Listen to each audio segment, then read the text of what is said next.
వెంకటరెడ్డి గారు ఉన్నారు కదా, ఆనరబుల్ మినిస్టర్ సార్కి ఒక మెసేజ్ చేద్దామనే ఉద్దేశంతో ఏం చేశానంటే చిన్న స్మాల్ మెసేజ్ చేశానండి. దీనికి కూడా ఏం లేదు, నమస్తే అన్న, మాకు స్ట్రీట్ నెంబర్ 4లో ఇట్లా ఉంటున్నాము, జస్ట్ అది శాంక్షన్ అయింది కానీ దీనికి రావటం లేదు, తొవ్విరి కానీ దీనికి ఇంకేమీ ముందుకు కూడా రావటం లేదు. మరి తర్వాత ఏమైంది అది కూడా చెప్పు జల్లి. వితిన్ 10 minutesలో నాకు పిఏ నుంచి కాల్ వచ్చిందండి.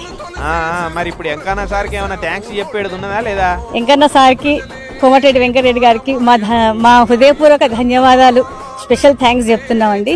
ఇది అసలు నిజంగా ఒక 1 weekలో మీకు రెడీ చేసి ఇస్తాడు. 1 week కన్నా ముందు మాకు 4 daysలోనే రెడీ అయిందండి. అది ఇన్నరా ఇట్లా వారం రోజుల పడుతుందన్న రోడ్డు 4 రోజులనే కంప్లీట్ చేసిపోయారట. అచ్చం సినిమాలో చూసినట్టే అయిపోయింది పని. వెంకన్న సార్కు ఫోన్ కొట్టడాల్సాం, ఫోన్ పెట్టేసే లోపట్నే మేడం వాళ్ళ ఇంటి కింద కాంట్రాక్టర్, ఏఈ, డిఈ ఆఫీసర్లు అందరూ వచ్చి గాయ ఉరుకొచ్చిరట. 4 రోజుల్లో రోడ్డు వేసిపోయారట. ఎన్నడు సందో కాని రోడ్డు వెంకన్న సార్కి అట్లా చెప్పంగానే ఇట్లా అయిపోయే వరకు ఆ కాలనీలో సమరం కూడా పట్టరాకుంటున్నది.